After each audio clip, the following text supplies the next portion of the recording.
নমস্কার সুপ্রিয় দর্শক, সকলকেই স্বাগত হিন্দু লাইফস ম্যাটার ইউটিউব চ্যানেলে।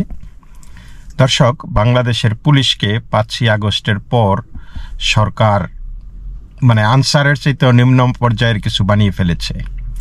তো এখন আরেকটা পদ্ধতি যেটা গ্রহণ করেছে সরকার, যে অক্সিলারি ফোর্স বা সহায়ক পুলিশ সহায়ক ফোর্স নিয়োগ দিচ্ছে তারা।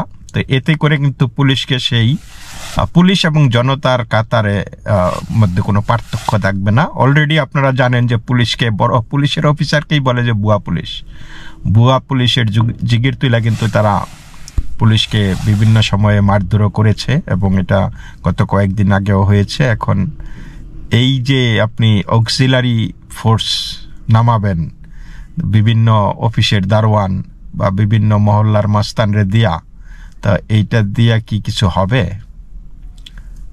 শিখে শিরবে এটা দিয়া, নাকি পুলিশের পুলিশিং যেই একটা প্রেস্টিজ আছে ওইটাও আপনার আরো নিচে নামিয়ে ফেলবেন আর কি।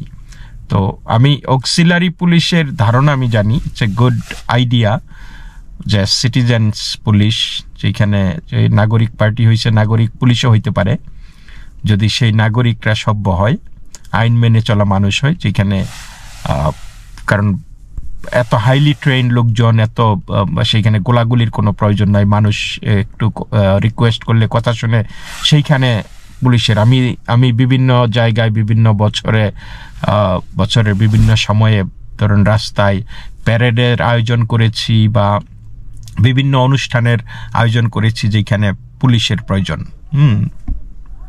2000, 3000, 10,000 মানুষ। তো সেই ক্ষেত্রে বেশ পুলিশের প্রয়োজন। তো এত পুলিশ যদি দেয় তাহলে অন্য জায়গায় হয়তো তারা, বা একই সাথে মনে করেন একটা ধর্মীয় অনুষ্ঠান, সব জায়গায় অনুষ্ঠান হচ্ছে, সব জায়গায় পুলিশের প্রয়োজন। সেই ক্ষেত্রে বিদেশে তারা অক্সিলারি পুলিশ পাঠায়, এক দুইজন রিয়েল পুলিশ আর বাকি অক্সিলারি পুলিশ পাঠায়, তাতেই চলে। কারণ এখানে ভায়োলেন্সের কোনো সম্ভাবনা নাই, এখানে চুরি চামারির কোনো সম্ভাবনা নাই। জাস্ট একটা সিকিউরিটি, নিরাপত্তা কর্মী হিসাবে এখানে উপস্থিত থাকাটাই বড় কথা। কিন্তু বাংলাদেশের প্রেক্ষাপটে কি সেটা, যেখানে পুলিশই সামাল দিতে পারতেছে না, সেখানে অক্সিলারি পুলিশকে ডেকে এনে আবার তাদেরকে বলা হচ্ছে তাদের নাকি এই গ্রেপ্তারের পাওয়ার দেওয়া হয়েছে। চিন্তা করছেন? এগুলোর তো গ্রেপ্তার করা তো দূরের কথা, এগুলি কথা বললেই 2-4টা চড়থাপ্পড় মারবো সাথে সাথে, আর গ্রেপ্তার করতে গেলে তো তাদেরকে গলা কাটায় ফেলবে, তাই না? এই মানুষকে, সাধারণ মানুষগুলিকে বিপদের মধ্যে ফেলা মনে করি। যাই হোক, আমি যেই সংবাদটি আছে সেই সংবাদটি আপনাদের সাথে শেয়ার করছি। তো যাই হোক, এই সংবাদটি আপনাদের সাথে শেয়ার করি।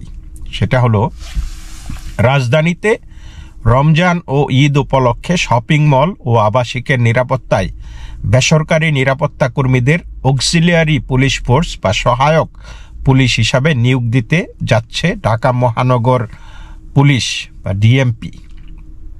এরই মধ্যে রাজধানীর বিভিন্ন শপিং মলের বেসরকারি নিরাপত্তা কর্মীদের তালিকা করা হয়েছে। সহায়ক পুলিশ সদস্য হিসাবে নিয়োগপ্রাপ্তদের হাতে সহায়ক পুলিশ কর্মকর্তা লেখা ব্যান্ড থাকবে। তারা যে কোনো অপরাধীকে গ্রেপ্তারও করতে পারবেন। এই গ্রেপ্তারের বিষয়টি একটু বলে নেই। তো গ্রেপ্তার করার জন্য আপনার যে সাংবিধানিক জ্ঞান থাকা দরকার, সেই ট্রেনিংটা কি তাদের দেওয়া হয়েছে? বা সাধারণ নিরাপত্তা কর্মীরা কি সেই ট্রেনিং আছে, যে একজন নাগরিকের যাতে অধিকার লঙ্ঘিত না হয় সেই বিষয়টা কি তাদেরকে বলা হয়েছে অলরেডি? সংশ্লিষ্ট একটি সূত্র জানায়, প্রাথমিকভাবে 500 জনের একটি তালিকা করা হয়েছে যারা সহায়ক পুলিশ কর্মকর্তা ও সদস্য হিসেবে দায়িত্ব পালন করবেন। গত শনিবার এক সংবাদ সম্মেলনে ডিএমপি কমিশনার শেখ মোহাম্মদ সাজ্জাদ আলী জানান, সহায়ক পুলিশ হিসাবে নিয়োগ পাওয়া নিরাপত্তা কর্মীরা প্রয়োজনে গ্রেপ্তারও করতে পারবেন।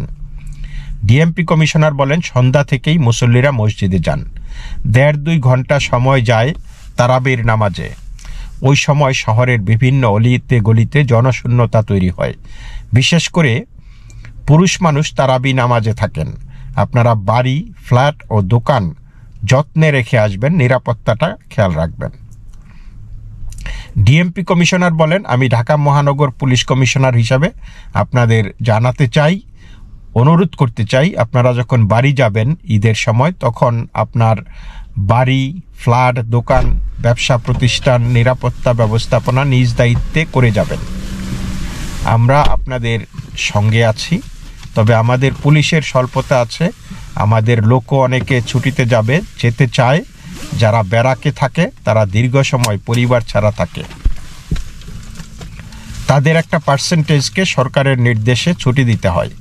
তিনি বলেন, শপিং সেন্টারগুলো অনেক রাত পর্যন্ত খোলা থাকবে। বিভিন্ন শপিং মল, শপিং সেন্টার ও গেট দিয়ে ঘেরা বিভিন্ন আবাসিক এরিয়ায় মেট্রোপলিটন পুলিশ আইন বলে অক্সিলিয়ারি বা সহযোগী পুলিশ ফোর্স নিয়োগ দেওয়ার ক্ষমতা আমার আছে।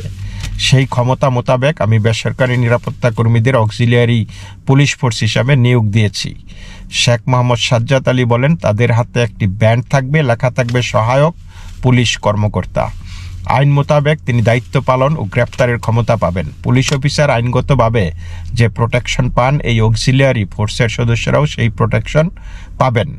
তো রমনা বিভাগের ডিসি মাসুদ আলম বলেন, আমরা আমাদের এলাকার শপিং মলগুলো নিরাপত্তার জন্য বেসরকারি নিরাপত্তা কর্মীদের তালিকা করে ডিএমপি হেডকোয়ার্টার্সে জমা দিয়েছি। আমার জানা মতে ঢাকায় পুলিশের অন্যান্য বিভাগের ডিসিরাও তালিকা জমা দিয়েছেন। সেই তালিকা ধরেই বেসরকারি সহায়ক ফোর্স নিয়োগ করা হবে। তিনি জানান, শপিং মলগুলোতে 10-12 জনের নিরাপত্তা টিম থাকে, তাদের মধ্যে একজন প্রধান থাকেন। ওই প্রধান ব্যক্তিকে ওই মার্কেট বা শপিং মলের জন্য প্রধান হিসাবে দায়িত্ব দেওয়া হচ্ছে। তো যাই হোক, এই অক্সিলারি ফোর্স যাতে আবার নিজেদেরকে ওই সেনাপ্রধান ভাইবা না বসে, তাহলে মানে অবস্থা কাহিল হয়ে যাবে, এটা তো বুঝতেই পারতেছেন। তো এই পর্যন্তই, ভালো থাকবেন, নমস্কার।